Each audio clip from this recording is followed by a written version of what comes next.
Next one, activity ratios, debtors turnover ratio.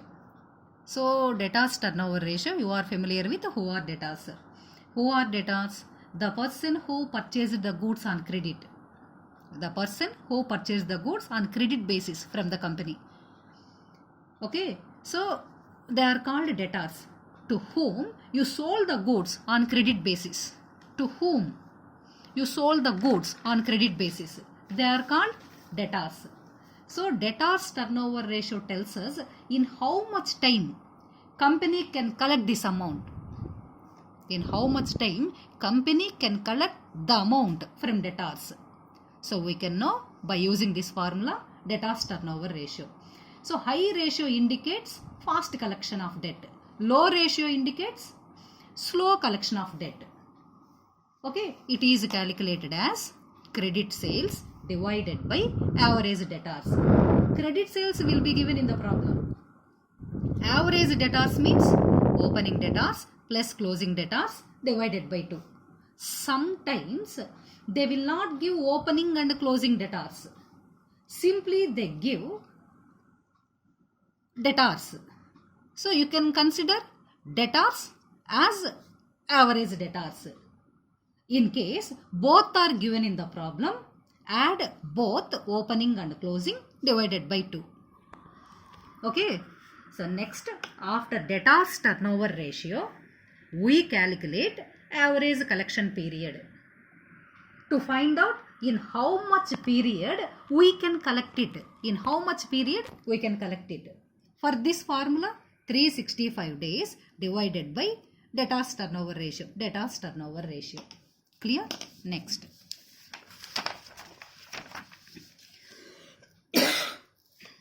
Next, creditors turnover ratio. This is similar to debtors turnover ratio. Who are creditors? From whom we are purchasing the goods on credit basis. From whom company purchased the goods on credit basis. They are called creditors. This ratio reveals average payment period. To know the average payment period, we have to use creditors turnover ratio. It is calculated as credit purchases divided by average creditors. Credit purchases will be given in the problem. Average creditors means opening creditors plus closing creditors divided by 2. If opening and closing is not given, only creditors, we can take it as average creditors. Okay. Once we calculate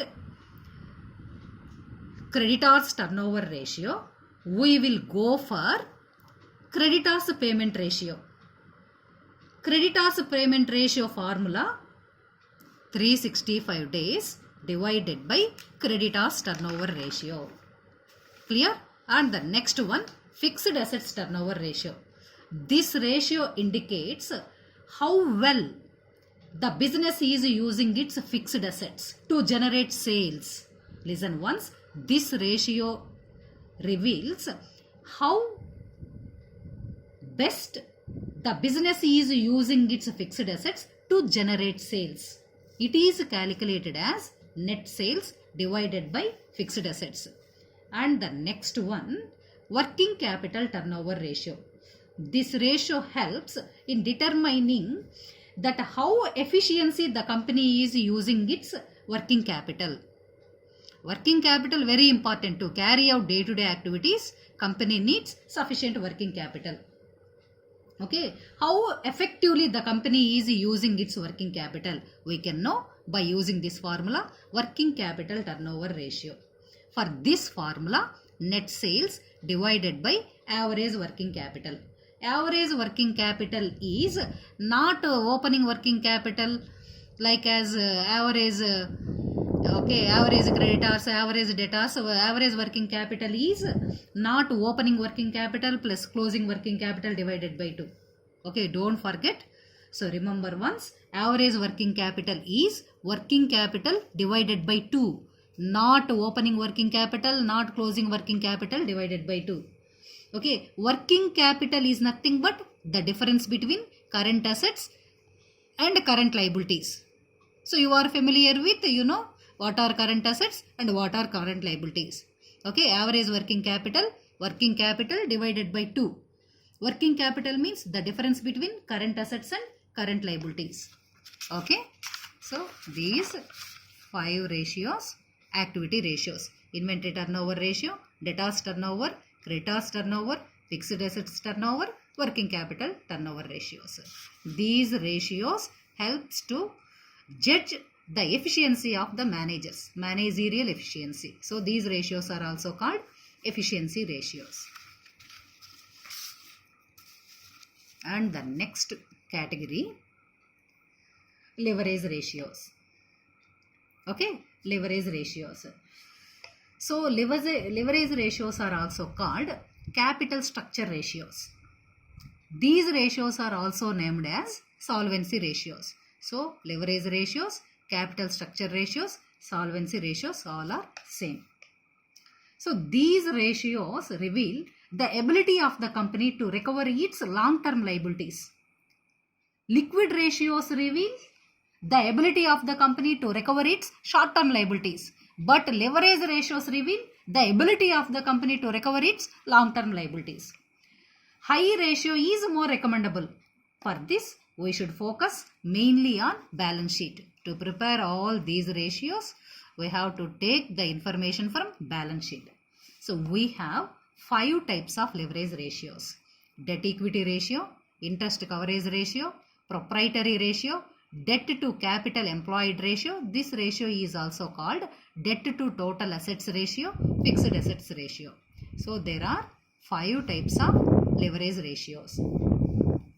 Okay, the first one, debt equity ratio. This is very important for examination point of view. Debt equity ratio. Okay, this ratio measures the relationship between long-term debt and equity, shareholders' equity. Okay, long-term debt and equity. Equity is nothing but shareholders' fund. Okay, equity means owner's investment, name equity. Outsiders investment or outside debt is called debt. It tells us the relationship between shareholders fund and outside debt. Okay, so this ratio, due to this ratio, lenders can get an idea in how much period they can collect their amount. Okay, so for this, a formula: long-term debt divided by shareholders funds. Okay, so long-term debt, outside debt, shareholders fund, owner's own investment. Okay, next one, interest coverage ratio. This ratio reveals how much interest you are paid to creditors. For this formula, net profit before interest and tax divided by interest charges. Clear? And the next one, proprietary ratio. Proprietors are nothing but shareholders, owners. Proprietary ratio expresses the relationship between, okay, this ratio expresses the relationship of proprietors fund to net assets. Okay, proprietors are nothing but shareholders. So to calculate proprietary ratio, the formula: net worth divided by total assets. Net worth is also called shareholders fund.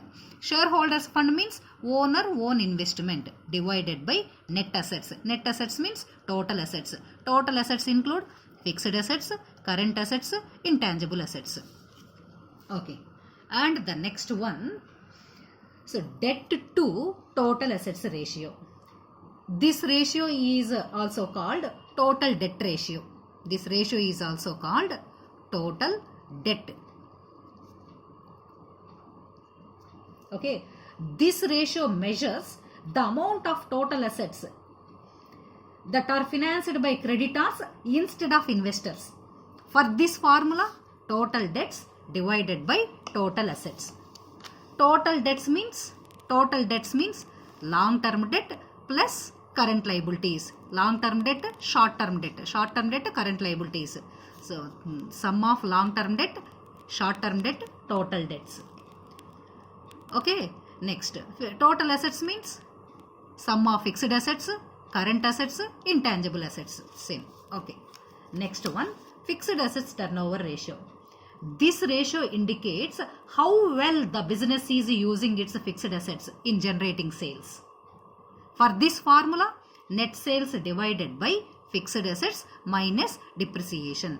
Net sales means sales minus sales returns.